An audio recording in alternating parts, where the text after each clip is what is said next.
पूर्व विधायक गणपत पटेल जी, अनुसूचित जनजाति मोर्चा के जिला के अध्यक्ष श्री खुशीलाल राठौर जी, भारतीय जनता पार्टी के लोकप्रिय प्रत्याशी सियासी शर्मा जी, बांगरी विधानसभा क्षेत्र से प्रत्याशी श्री मुरली जी भौरा और भारी संख्या में आज के इस चुनावी सभा में उपस्थित खातेगांव विधानसभा क्षेत्र से जुड़े हुए सभी उपस्थित भाइयों बहनों, मां नर्मदा के तट पर स्थित उनके सानिध्य में, उनके संरक्षण में प्रदेश और देश की समृद्धि के लिए समर्पित यहां के सभी जनता जनार्दन को मैं सादर अभिवादन करता हूं। भाइयों बहनों, विधानसभा चुनाव के बहाने ही सही मुझे आप सबके साथ संवाद बनाने का एक अवसर प्राप्त हुआ है। उत्तर प्रदेश से आया हूं तो स्वाभाविक रूप से जो परिवर्तन देश के अंदर, दुनिया के अंदर देखने को मिल रहा है, वहीं से मैं शुरुआत भी करूंगा। एक नया भारत है हम सबके सामने। भाइयों बहनों, एक नया भारत दुनिया में जो भारत की 140 करोड़ की आबादी के सम्मान को बढ़ा रहा है। 2014 के पहले का भारत और 2014 के बाद का भारत। 2014 के पहले का भारत जहां पर हर भारतवासी अपनी पहचान का मोहताज था, दुनिया में जाता था, सम्मान नहीं पाता था, कहीं संकट आता था तो गुहार लगाता रहता था, कोई उसकी सुनवाई नहीं करता था। पहचान के संकट से किसने भारत के नागरिकों के सामने इस प्रकार की समस्या खड़ी की थी? इस समस्या की जड़ भी थी कांग्रेस, जिन्होंने लंबे समय तक देश के शासन को किया, अपने परिवार के बारे में सोचा, लेकिन देश के बारे में नहीं सोचा। परिणाम था पहचान का संकट हमारे देश के नागरिकों के सामने, दुनिया के मंचों पर। देश के अंदर अविश्वास का वातावरण, याद करिए देश के अंदर की स्थिति क्या थी। 2014 के पहले व्यापक अविश्वास, व्यापक भ्रष्टाचार, कहीं आतंकवाद था, कहीं नक्सलवाद था, कहीं उग्रवाद था, कहीं अलगाववाद था। भ्रष्टाचार की एक एक परत खुलती हुई दिखाई दे रही थी और उसमें देश के बारे में सोचने की बजाय कांग्रेस के नेतृत्व की उस समय की सरकारें एक परिवार के बारे में सोचती थी। भाइयों बहनों, ये कांग्रेस की त्रासदी बन चुकी है, वह परिवार से मुक्त नहीं हो सकती। और इसीलिए मैं कहता हूं कि कांग्रेस और समस्या ये दोनों एक साथ चलती हैं, यानी दोनों एक साथ हैं। कांग्रेस आएगी तो अपने साथ समस्या भी लेकर के आएगी, उनके लिए समाधान नहीं है, वे देश की समस्या है। और भाइयों बहनों, कोई भी प्रबुद्ध नागरिक, कोई भी सजग नागरिक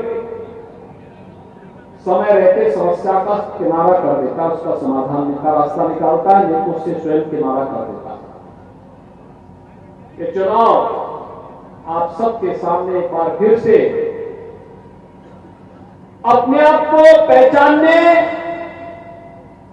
और नए भारत के बारे में अपनी प्रतिबद्धताओं को दोहराने का नाम भी है। उसी के लिए हम आए हैं। 2014 के बाद का भारत कितना परिवर्तन आया है,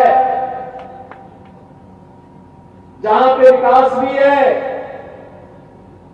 आस्था का सम्मान भी है।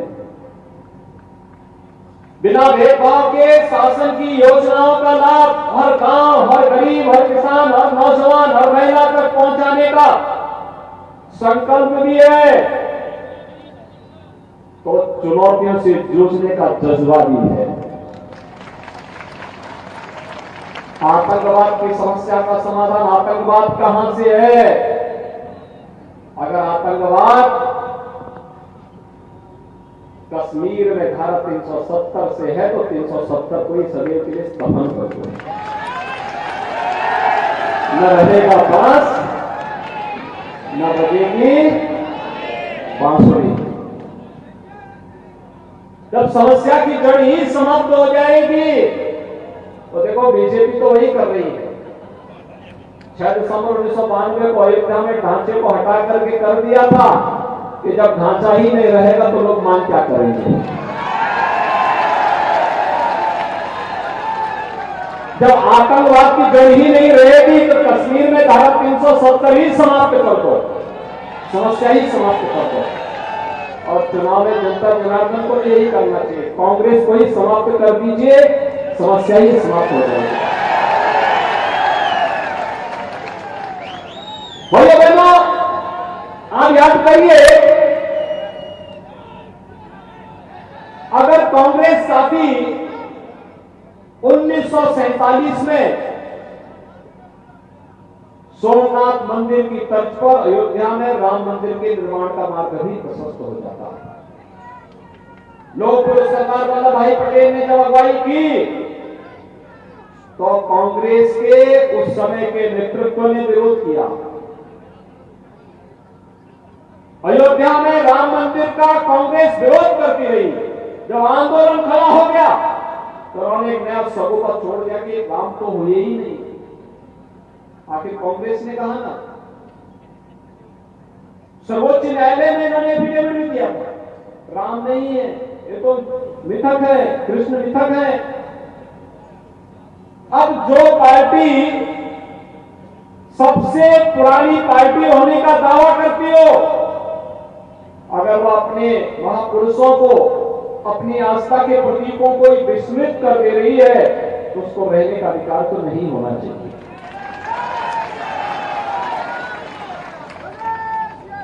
भाइयों बहनों, कांग्रेस ने समस्या दी, मोदी जी आए और उत्तर प्रदेश में बीजेपी की सरकार आई कि डबल इंजन की सरकार ने अयोध्या की समस्या का सदैव के लिए समाधान कर दिया। हमने तो कहा ही नहीं था ना, हमने तो कहा था भाई आएंगे, समस्या का समाधान संविधान के दायरे में रहकर कर देंगे। और क्या ही नहीं, अब तो मैं आपको ये भी आमंत्रण देने के लिए आया हूं कि 22 जनवरी को रामलला के भव्य मंदिर में भगवान राम विराजमान होने जाएगा। समाधान ऐसा जिसका कोई विकल्प नहीं हो सकता। डबल इंजन की सरकार मध्य प्रदेश में थी, महाकाल के महालोक की अनुभूति मध्य प्रदेश वासी कर रहे हैं। उत्तराखंड में केदारनाथपुरी, उत्तर प्रदेश में काशी विश्वनाथ धाम, एक चमक उठे हैं देश से। ये है भारत। भाइयों बहनों, इस नए भारत पर हम सबको गौरव की अनुभूति करनी चाहिए। आज दुनिया में संकट आता है, लोग आशा भरी निगाहों से भारत की ओर देख रहे हैं। हर भारतवासी को अपने भारत पर गौरव की अनुभूति करनी चाहिए। और इसीलिए आज मैं आपसे कहने के लिए आया, भाइयों बहनों, अगर कांग्रेस चाहती 1947 में सरकार बनने पर या 1952 में पहली आम चुनाव के बाद बनी सरकार के दौरान, तब तो कांग्रेस नेतृत्व की सरकार थी, हर घर को शौचालय में भी उपलब्ध करवा सकते थे। हर गरीब के सिर को ढकने के लिए छत भी दे सकते थे, हर घर में बिजली पहुंचा सकते थे, हर गरीब के घर में रसोई गैस का सिलेंडर पहुंचा सकते थे, हर खेत को पानी पहुंचा सकते थे। एम्स, आईआईटी और आईआईएम की एक नई श्रृंखला खड़ी कर सकते थे। आधुनिक इंफ्रास्ट्रक्चर, अच्छे हाईवे, रेलवे, एक्सप्रेस हाईवे, सिंचाई की आधुनिकतम सुविधाएं वे भी दे सकते थे, लेकिन विकास उनके एजेंडे में नहीं था। कांग्रेस तो कहती थी कि देश के यानी विभाजन के बावजूद भी कहती थी कि देश के संसाधनों पर पहला अनुसंधान होता है, यानी बेसब्री की भी एक सीमा होती है और उस सीमा को भी उन्होंने क्रॉस कर दिया। देश के संसाधनों पर भारत के वासियों का, भारत के गरीब का, भारत के नौजवान का, भारत की बहनों और बेटियों का अधिकार है, ये कहते तो एक बार हर व्यक्ति स्वीकार करता, लेकिन फिर भी अपनी मंशा से वे कभी दूर नहीं हुए, भागे नहीं। और इसीलिए भाइयों बहनों, हम सब आपसे कहने के लिए आए हैं, कांग्रेस हमेशा वायदा करती है, फिर सरकार में आने पर वायदा खिलाफी भी कर देती है, क्योंकि आदतें जल्दी जाती नहीं है, और जब बुरी आदतें उनकी जाएंगी नहीं तो उनको फिर चुनना ही क्यों है। तो यही तो कहने के लिए हम लोग आए हैं। आपने एक जुझारू विधायक इस खाते गांव विधानसभा क्षेत्र में दिया, तो विकास की योजनाओं को लेकर के जनता के साथ उनका जो कनेक्शन है, कनेक्टिविटी है, यह अद्भुत है। एक जनप्रतिनिधि को कैसे कार्य करना चाहिए, जनता जनार्दन के साथ उनका संवाद इसका उदाहरण है। और आज इसीलिए हम लोग फिर से आए हैं कि विकास तभी होगा जब डबल इंजन की सरकार होगी। डबल इंजन की सरकार के बहुत लाभ है। आज आप उत्तर प्रदेश के बारे में पढ़ते होंगे ना, अब उत्तर प्रदेश में दंगे नहीं होते, तो शांति है, डबल इंजन की सरकार है।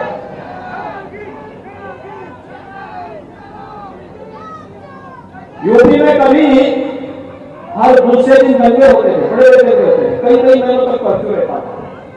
पिछले 6.5 वर्ष में एक भी दंगा नहीं हुआ, एक भी दंगा नहीं हुआ भाइयों बहनों। और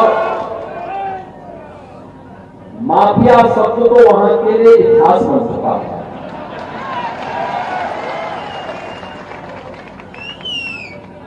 ये डबल इंजन सरकार की ताकत है।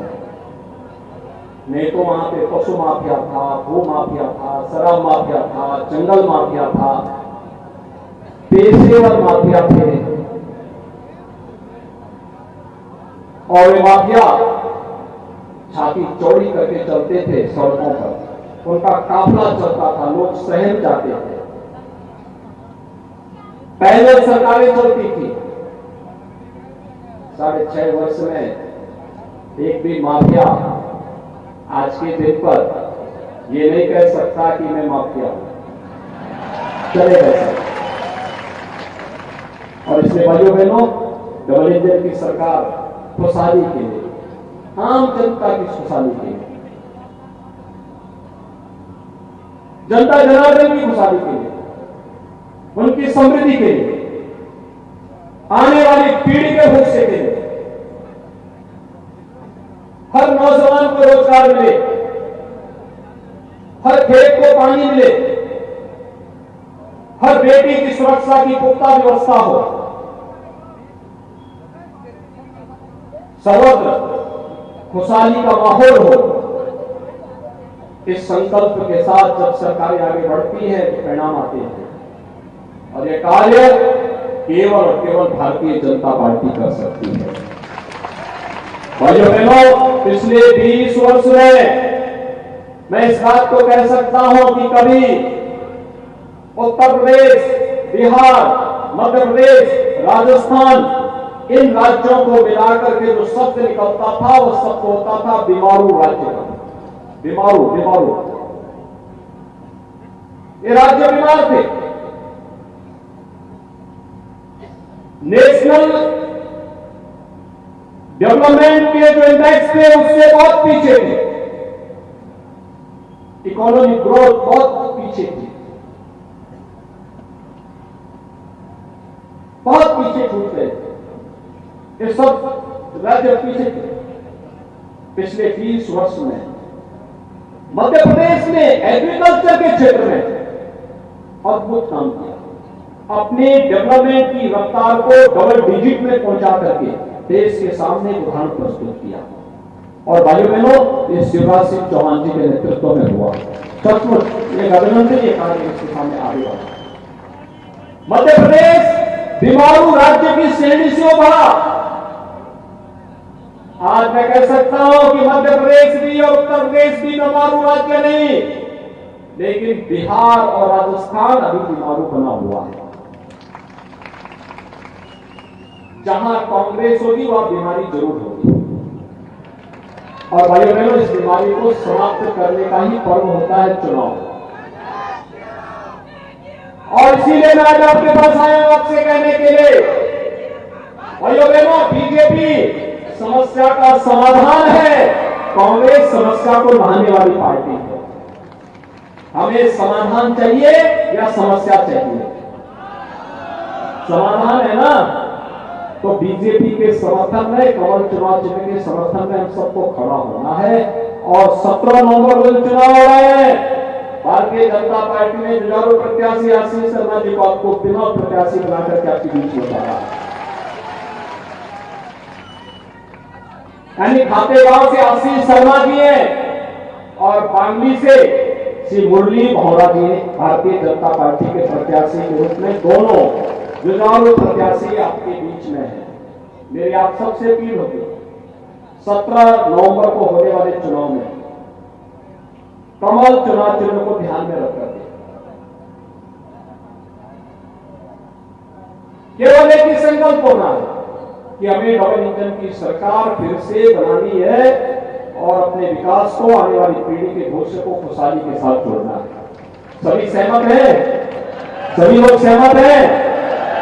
जहां कहीं नातेदार रिश्तेदार होंगे खातेगांव विधानसभा क्षेत्र के साथ साथ पांगी विधानसभा क्षेत्र और पूरे मध्य प्रदेश में इस संदेश को पहुंचाने का काम करेंगे ना? पहुंचाने का काम करेंगे। एक ही दिन में चुनाव हो रहा है पूरे मध्य प्रदेश में। और याद रखना, 11 नवंबर अयोध्या का दीपोत्सव होता है।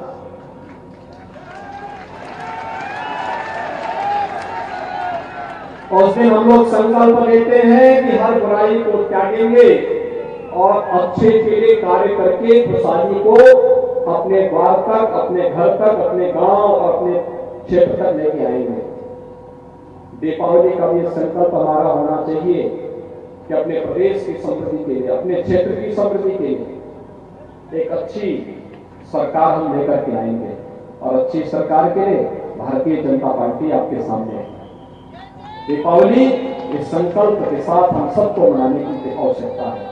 आप सब सहमत हैं ना? सभी लोग सहमत हैं? कमल चुनाव चिन्ह पर भारी बहुमत से विजयी बनाएंगे भाजपा को। सभी सहमत हैं? इसमें कोई संदेह नहीं है ना? और फिर मेरे साथ बोलेंगे, भारत माता की, भारत माता की, भारत माता की जय श्री राम, जय जय श्री राम।